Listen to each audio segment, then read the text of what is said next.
I have daily issues because my relationship with my dad was, I can't even put a word, I don't even know what word to use in terms of my relationship with my dad.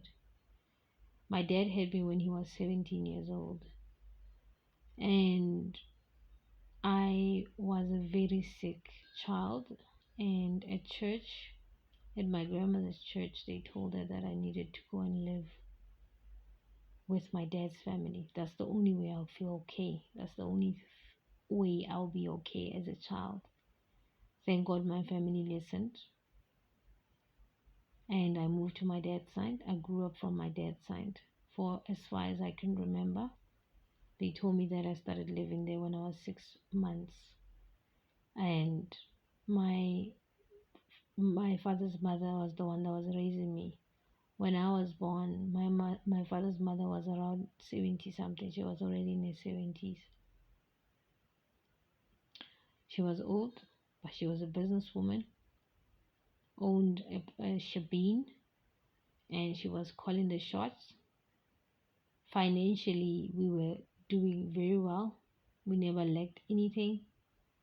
Yes, she was very savvy with money, sometimes even too savvy with money, where she would keep too much of the money, and she had a lot of it. She could save, and she managed to support us, me and my dad, because basically me and my dad grew up like siblings because my dad was 17 when he had me, and we were literally bought things at the same time. So we were raised like siblings. My dad was adopted because my grandmother could not have children. My grandmother was married. The husband died in 1987. My dad's dad, but they adopted my dad. The story is deeper and deeper and deeper. I'll share it on the next episode of what actually happened, why my dad was adopted.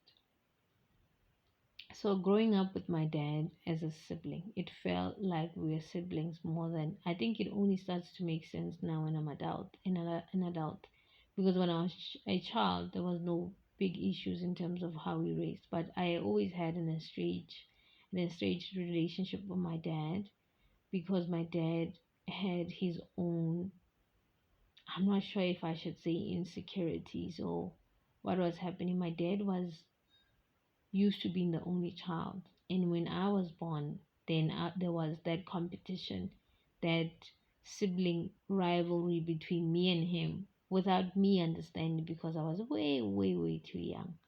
My grandmother protected me like I was hers, like I didn't belong to my dad. So my dad felt like I was replacing him and always and constantly felt like he needed to prove himself. And if he doesn't get his way, he would fight, he would crack windows, he would scream. And I remember, I don't know how many instances and how many times police were called, my dad getting arrested and getting released. And like even now, for me, police station is like a no-go area. It doesn't matter what I'm going through in life. Even if I have a challenge in my house, I would never call the police because they used to cause a spectacle where the neighbors would be called in the middle of the night, and our family would just be a mockery. We had a business that was doing so well, and in the same breath, there was my grandmother and my dad constantly fighting and bickering and complaining. And there was just so much toxicity between my dad and my grandmother. My grandmother couldn't have kids and she overcompensated, and that's how they raised my dad. Being the only child, he got what he wanted. He was spoiled, he was given everything, just obviously because he didn't have any other siblings, and my grandmother was overcompensating because she had to somehow. She felt like she had to, I guess. And my dad was just very abusive, toxic, sometimes even physical, because I remember when I was 4 years old, he asked me to go to his room to fetch something and I couldn't find it. And he gave me a hot slap on my face and told me how useless I was. Why was he angry at me? I don't know. Was he drunk? I can't even remember because he used to drink a lot and smoke a lot. With alcohol, being so close to him, being very available. He could drink as much as he wanted, whenever he wanted. No one could stop him because if my grandmother had to say something, there will be drama that night. We are not sleeping, somebody's sleeping outside, the police are being called.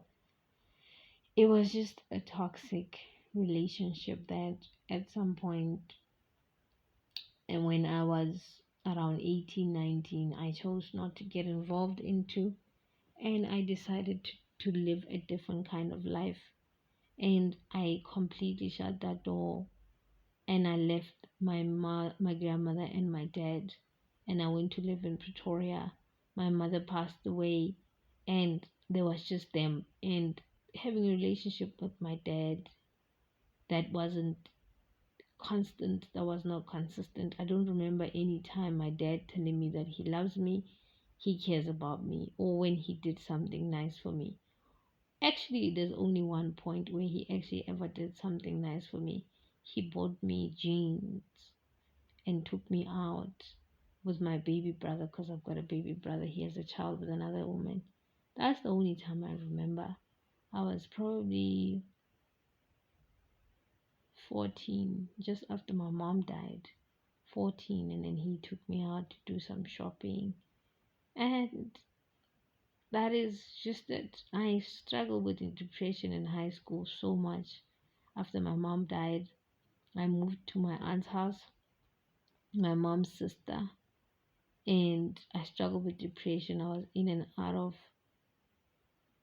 psychologists, and I had my first episode at school. I think I need to talk about that. I've actually never had a time to actually talk about that. I had my first episode at school where I completely blacked out during class. I couldn't speak, I couldn't do anything. I was just there until I went for counseling. I had a conversation with my dad. I confronted him as part of my assignment that my psychologist gave me.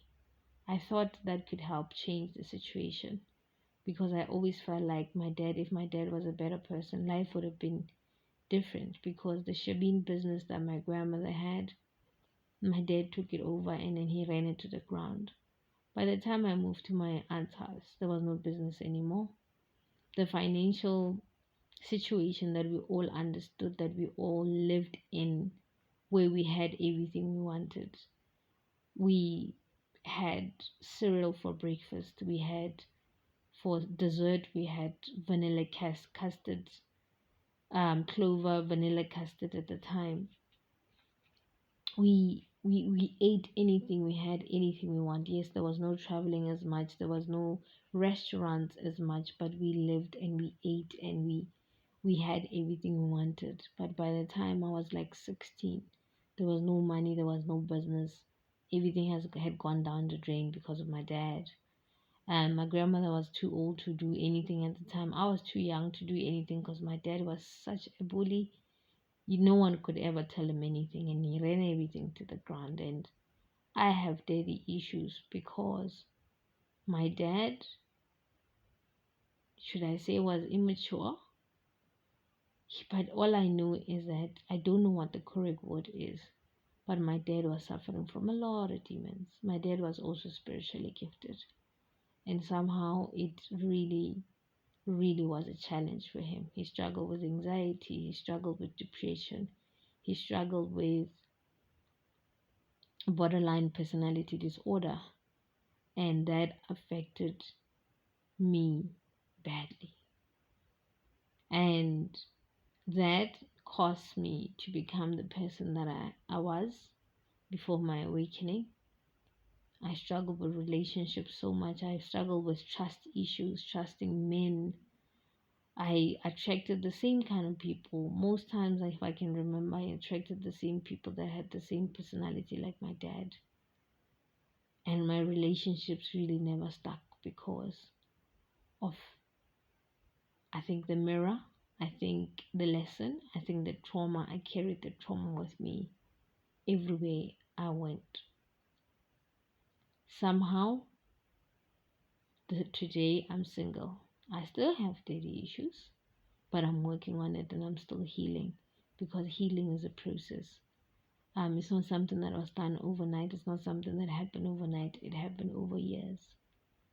And somehow I do believe that my daughters are healing me because they have a very good relationship with their dad. And I had promised myself that when I do actually get married, when I have children, I'm going to get married to a man that is a very good father. And I did exactly that.